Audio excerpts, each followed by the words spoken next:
नमस्कार, आप देख रहे हैं हेडलाइन ब्यूरो और मैं हूं आपके साथ ज्योति मिश्रा।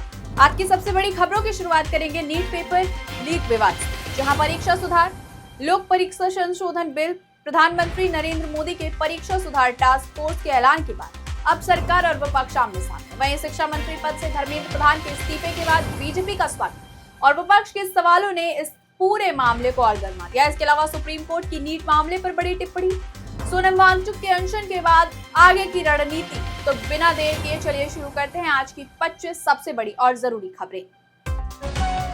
विपक्ष के हंगामे की वजह से लोकसभा में परीक्षा संशोधन बिल पर दोपहर 2 बजे चर्चा शुरू नहीं हो पाई।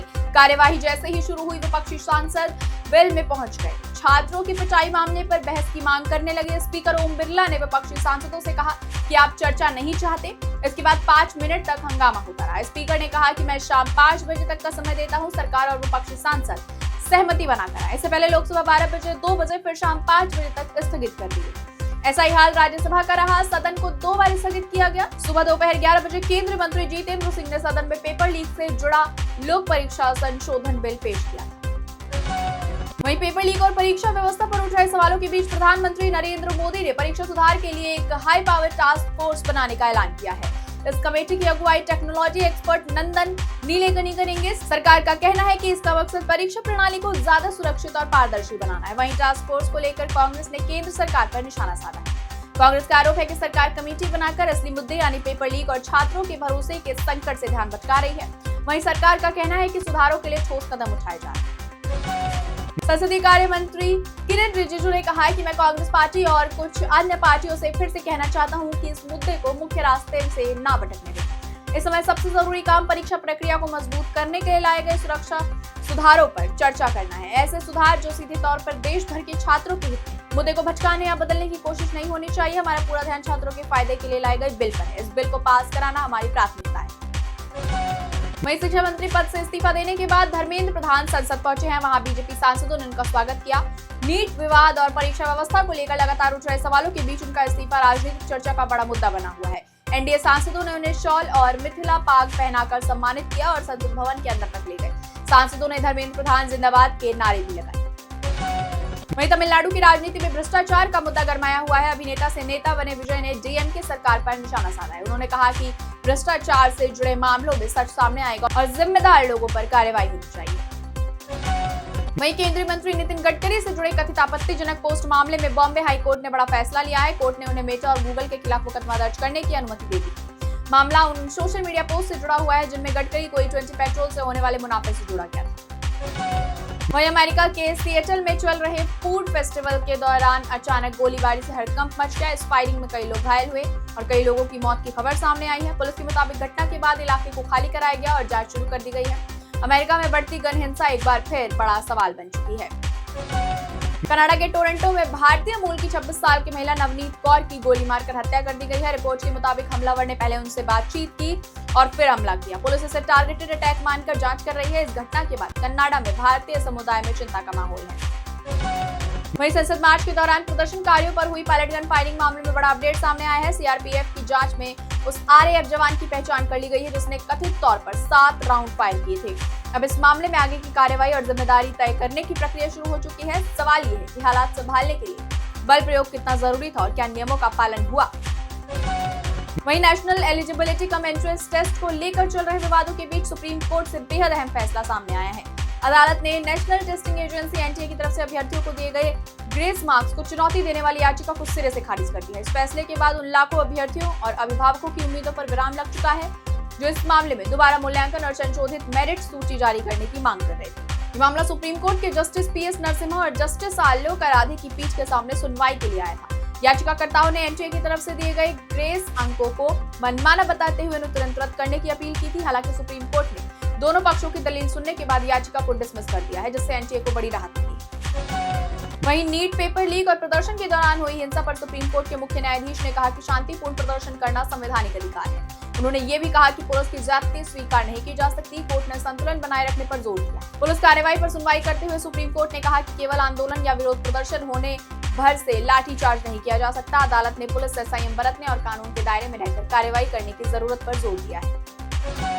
वहीं गुरुग्राम के मेदांता अस्पताल में भर्ती सामाजिक एवं पर्यावरण कार्यकर्ता सोनम वांगचुक सोमवार को डिस्चार्ज हो चुके हैं। दोपहर 1:45 पर अस्पताल से छुट्टी मिलने के बाद वो राजघाट के लिए गांधी जी को श्रद्धांजलि देने निकले। उन्होंने कार से हाथ हिलाकर सभी का अभिवादन किया। वांगचुक नीट पेपर लीक के खिलाफ दिल्ली के जंतर मंतर पर 26 दिनों तक अनशन पर बैठे थे। इससे पहले उन्होंने नया वीडियो जारी कर कहा, मुझे हॉस्पिटल से आज छुट्टी मिल रही है, आप बापू को श्रद्धांजलि देने के लिए राजघाट जाऊंगा। वांगचुक ने आगे कहा, सारे काम पूरे करके अब मैं फिर पहाड़ों पर वापस आ जाऊंगा। आप सभी का धन्यवाद और मेदांता हॉस्पिटल, गुड़गांव के डॉक्टरों और स्टाफ की शानदार टीम को बहुत बहुत धन्यवाद। वहीं उत्तर प्रदेश के बुलंदशहर में तेज रफ्तार का कहर देखने को मिला है। अलीगढ़ रोड पर हुए बाइक हादसे में 2 लोगों की मौत हो चुकी है, जबकि 2 लोग घायल बताए जा रहे हैं। हादसे के बाद मौके पर चीख पुकार मच गई है। पुलिस ने घायलों को अस्पताल पहुंचाया और मामले की जांच शुरू कर दी है। वहीं बिहार की राजनीति में बड़ा बदलाव देखने को मिला है। आरजेडी के पूर्व सांसद अर्जुन राय ने बीजेपी का दामन थाम लिया है। पटना में उन्होंने पार्टी की सदस्यता ली और कहा कि वो विकास के मुद्दे को लेकर बीजेपी के साथ आए हैं। चुनावी माहौल के बीच इस राजनीतिक बदलाव को काफी अहम माना जा रहा है। वहीं हरियाणा के सिरसा में एक युवक को कथित तौर पर गैरेज में बंधक बनाकर पीटने का मामला सामने आया है। आरोप है कि उसके साथ मारपीट की गई है और करीब 5,000 रुपए उससे छीन लिए गए। पुलिस ने शिकायत के आधार पर जांच शुरू कर दी और आरोपियों की तलाश जारी। वहीं हरियाणा के रेवाड़ी जेल में बंद आईएएस साइबर फ्रॉड मामले में एक आरोपी की मौत हो गई। आरोपी अंडर ट्रायल था। जेल प्रशासन ने मामले की जानकारी दी है और मौत के कारणों की जांच की जा रही है। अब पोस्टमार्टम रिपोर्ट के बाद ही स्थिति साफ हो पाएगी। बिहार के सिवान में AK-47 फायरिंग मामले में पुलिस ने बड़ी कार्रवाई की है। घटना और बिहार बंद के दौरान हुए हंगामे के बाद एक कांस्टेबल को सस्पेंड कर दिया गया है। पुलिस अब पूरे मामले की जांच कर रही है कि हथियार और फायरिंग की स्थिति कैसे बनी। वहीं लखनऊ एयरपोर्ट पर पहली बार चीनी विमान उतरा है। हालांकि खराब मौसम के कारण काठमांडू से डाइवर्ट होकर ये फ्लाइट लखनऊ पहुंची। इस घटना के बाद एयरपोर्ट पर सुरक्षा और ऑपरेशन को लेकर भी चर्चा शुरू हो चुकी है। वहीं दिल्ली वालों के लिए बड़ी खबर है। दिल्ली मेट्रो के विस्तार की योजना सामने आ चुकी है, जिसमें 8 नए कॉरिडोर और 15 नए इंटरचेंज स्टेशन शामिल हैं। इसमें यात्रियों को बेहतर कनेक्टिविटी मिलेगी और सड़क पर ट्रैफिक का दबाव कम करने में भी मदद मिलेगी। वहीं भारत नेपाल सीमा से लगे नेपाल के सुनसरी जिले में रविवार रात 2 धार्मिक समुदायों के बीच झड़प हुई। हालात बिगड़ने पर पुलिस ने फायरिंग कर दी, जिसमें 24 साल के ओम प्रकाश मेहता की मौत हो गई। 1 दर्जन से ज्यादा लोग घायल हुए हैं, इनमें सुरक्षा कर्मी भी शामिल है। पुलिस के मुताबिक झड़प देवगंज ग्रामीण नगर पालिका के कप्तानगंज इलाके में। दोनों समुदाय वहां अलग अलग धार्मिक कार्यक्रम कर रहे थे। इसी दौरान लाउड स्पीकर बजाने और धार्मिक झंडे लगाने को लेकर कहासुनी हुई। देखते ही देखते मामला हिंसा में बदल गया। घटना के बाद प्रशासन ने सोमवार सुबह 7 बजे से 5 बजे तक बाजार इलाकों में अनिश्चितकाल के लिए प्रतिबंध लगा दिया। अब इन इलाकों में 4 से ज्यादा लोग एक साथ नहीं जुट सकेंगे। जुलूस प्रदर्शन, धरना और सार्वजनिक सभाओं पर भी रोक लगा दी गई है। पुलिस का कहना है इलाके में अतिरिक्त सुरक्षा बल तैनात कर दिए गए। पाकिस्तान अधिकृत कश्मीर यानी POK में विधानसभा चुनाव की प्रक्रिया शुरू हो चुकी है। चुनाव को लेकर सुरक्षा के कड़े इंतजाम किए गए हैं। हालांकि वहाँ राजनीतिक माहौल और स्थानीय मुद्दों को लेकर काफी विवाद भी देखने को मिल रहा है। ये विवाद उन 12 विधानसभा सीटों को लेकर है जो भारतीय के जम्मू कश्मीर से पाकिस्तान जाकर बसे शरणार्थियों के लिए आरक्षित है। इमरान खान की पार्टी PTI और विरोध प्रदर्शन का नेतृत्व कर रही है। जाक ने चुनाव के बहिष्कार का फैसला। वहीं पाकिस्तान के पूर्व PM नवाज शरीफ ने POK का प्रधानमंत्री बनने की इच्छा जताई।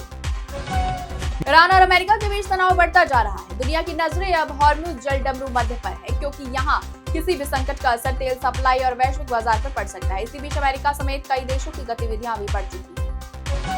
वहीं अमेरिका के सिएटल में हुई शूटिंग की घटना ने सुरक्षा को लेकर चिंता बढ़ाई है। पुलिस ने इलाके को घेर कर जांच शुरू की है। लगातार बढ़ रही ऐसी घटनाओं के बीच अमेरिका में गन कल्चर पर फिर सवाल उठे। PDP चीफ महबूबा मुफ्ती के बयान ने उन्हें विरोधियों के निशाने पर लाकर खड़ा कर दिया है। महबूबा मुफ्ती ने नई दिल्ली के जंतर मंतर पर जेन जी के प्रदर्शनकारियों की तुलना कश्मीर के आंदोलनकारियों से करके और घाटी में आतंकवाद से लड़ने के नाम पर बल प्रयोग को उचित करार देकर सियासी विवादों में घिर गई। उन्होंने घाटी में आतंकवाद से लड़ने के नाम पर बल प्रयोग को उचित करार दिया था। अब उनके इस बयान पर नेशनल कॉन्फ्रेंस ने उन्हें घेरा है। नेशनल कॉन्फ्रेंस ने उनसे माफी मांगने की मांग की है। पंजाब के संगरूर में बीजेपी दफ्तर में अचानक विस्फोट हो गया। ऑफिस पर पेट्रोल बम से हमला किया गया था। शनिवार और रविवार रात में हुई इस घटना के मुताबिक कांच की बोतल में पेट्रोल डालकर सुबह करीब 3 बजे छोड़ा गया था, जिससे अचानक विस्फोट हुआ और आग लग गई।